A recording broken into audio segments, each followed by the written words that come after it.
गजराज व मूसक राज की कहानी। प्राचीन काल में एक नदी के किनारे बसा नगर व्यापार का केंद्र था। फिर आए उस नगर के बुरे दिन, जब एक वर्ष भारी वर्षा हुई। नदी ने अपना रास्ता बदल दिया। लोगों के लिए पीने का पानी भी नहीं रहा और देखते ही देखते नगर है वो वीरान हो गया और वहां से सब लोग चले गए। अब वह जगह केवल चूहों के लायक रह गई थी।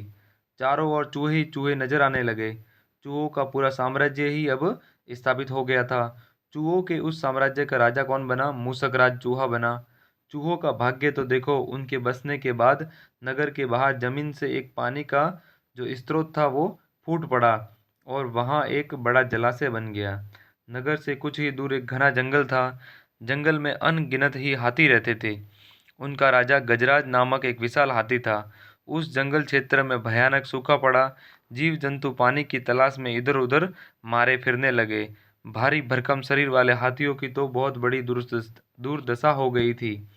फिर दोस्तों क्या होता है, हाथियों के बच्चे प्यास से व्याकुल होकर चिल्लाने लगे और दम तोड़ने लगे। गजराज है वो खुद सूखे की समस्या से चिंतित था और हाथियों का कष्ट जानता था। एक दिन गजराज की मित्र चील ने आकर खबर दी कि खंडर में बने नगर के दूसरी ओर एक जलाशय है। गजराज ने सबको तुरंत उस जलाशय की ओर चलने का आदेश दिया। सैकड़ों हाथी है वो प्यास बुझाने डोलते हुए चल पड़े। जलाशय तक पहुंचने के लिए उन्हें खंडर बने नगर के बीच से गुजरना पड़ा। हाथियों के हजारों पैर चूहों को रौंदते हुए निकल गए। हजारों चूहे मारे गए। खंडर नगर की सड़कें चूहों के खून मांस के कीचड़ से लथपथ हो गई। मुसीबत यहीं खत्म नहीं हुई। हाथियों का दल फिर उसी रास्ते से लौटा। हाथी रोज उसी मार्ग से पानी पीने जाने लगे। काफी सोचने विचारने के बाद मूसक राज के मंत्रियों ने कहा, महाराज, आपको ही जाकर गजराज से बात करनी चाहिए। वह दयालु हाथी है। मूसक राज हाथियों के वन में गया। एक बड़े पेड़ के नीचे गजराज बैठा था। फिर उसके बाद दोस्तों क्या होता है, मूसक राज उसके सामने के एक बड़े पत्थर पर चढ़ा और गजराज को समझाकर नमस्कार बोला। गजराज और मूसक राज का नमस्कार। हे महान हाथी, मैं आपसे निवेदन करना चाहता हूँ। आवाज गजराज के कानों तक नहीं पहुंच रही थी। फिर दयालु गजराज उसकी बातें सुनने के लिए नीचे बैठ गया। अपना एक कान पत्थर पर चढ़े मूसक राज के निकट ले जाकर बोला, नन्हे मियाँ, आप कुछ कह रहे थे, कृपया फिर से कहिए। मूसक राज बोला, हे गजराज, मुझे चूहा कहते हैं और हमें बड़ी संख्या में खंडर बनी नगरी में रहते हैं।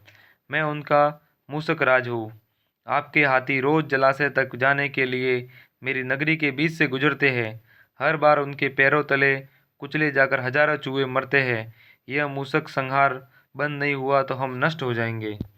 गजराज ने दुख भरे स्वर में कहा, मूसक राज, आपकी बात सुन मुझे बहुत ही बड़ा शौक हुआ। हमें ज्ञान ही नहीं था कि हम इतना अनर्थ कर रहे हैं। हम नया रास्ता ढूंढ लेंगे। फिर उसके बाद दोस्तों क्या होता है, मूसक राज है वो कृतज्ञता भरे स्वर में बोला, गजराज, आपने मुझे छोटे जीव की बात ध्यान से सुनी। आपका धन्यवाद। गजराज, कभी हमारी जरूरत पड़े तो याद जरूर कीजिए, ये मूसक राज ने गजराज से कहा। फिर गजराज ने सोचा कि यह नन्हा जीव हमारे कैसे काम आएगा, सो उसने केवल मुस्कुराकर मूसक राज को विदा कर दिया। कुछ दिन बाद पड़ोसी देश के राजा ने सेना को मजबूत बनाने के लिए उसमें हाथी शामिल करने का निर्णय किया। राजा के लोग हैं वो हाथी पकड़ने आए। जंगल में आकर वे चुपचाप कई प्रकार के जाल बिछाकर चले जाते हैं। सैकड़ों हाथी पकड़ लिए गए।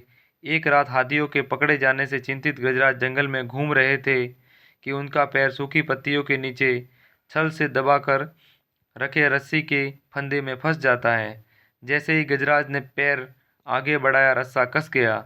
रस्से का दूसरा सिरा एक पेड़ के मोटे तने से मजबूती से बंधा था। गजराज चिंगाड़ने लगा। उसने अपने सेवकों को पुकारा, लेकिन कोई भी नहीं आया। कौन फंदे में फंसे हाथी के निकट आएगा? एक युवा जंगली भैंसा गजराज का बहुत आदर करता था। जब वह भैंसा बहुत छोटा था तो एक बार वह एक गड्ढे में जा गिरा था। उसकी चिल्लाहट सुनकर गजराज ने उसकी जान बचाई थी। चिंगाड़ सुनकर वह दौड़ा और फंदे में फंसे गजराज के पास पहुंचा। गजराज की हालत देख उसे बहुत धक्का लगा। वह चीखा, यह कैसा अन्याय है? गजराज, बताइए क्या करूं मैं आपको छुड़ाने के लिए? अपनी जान भी मैं दे सकता हूं आपके लिए। गजराज बोले, बेटा, तुम बस दौड़कर खंडर नगरी जाओ और चूहों के राजा मूसक राज को सारा हाल बताना। उसने कहा कि मेरी सारी आस टूट चुकी है। फिर क्या होता है, भैंसा अपनी पूरी शक्ति से दौड़ा और मूसक राज के पास चला, सारी बात उसको बताई। फिर मूसक राज तुरंत अपने 20-30 सैनिकों के साथ भैंस की पीठ पर बैठकर शीघ्र ही गजराज के पास पहुंचा।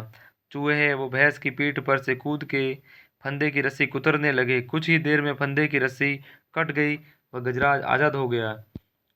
उसके दोस्तों, इस कहानी से आपको क्या सीख मिलती है? आपसी सद्भाव व प्रेम सदा एक दूसरे के कष्टों को हर लेते हैं। और कोई भी जीव छोटा या बड़ा होता है ज़रूर, लेकिन वह हमारा किसी न किसी काम कभी भी आ सकता है। इसीलिए किसी को छोटा नहीं समझना चाहिए और हमेशा ही एक दूसरे की मदद करनी चाहिए। दोस्तों, ये कहानी आपको अच्छी लगी हो तो शेयर और सब्सक्राइब जरूर करें। धन्यवाद।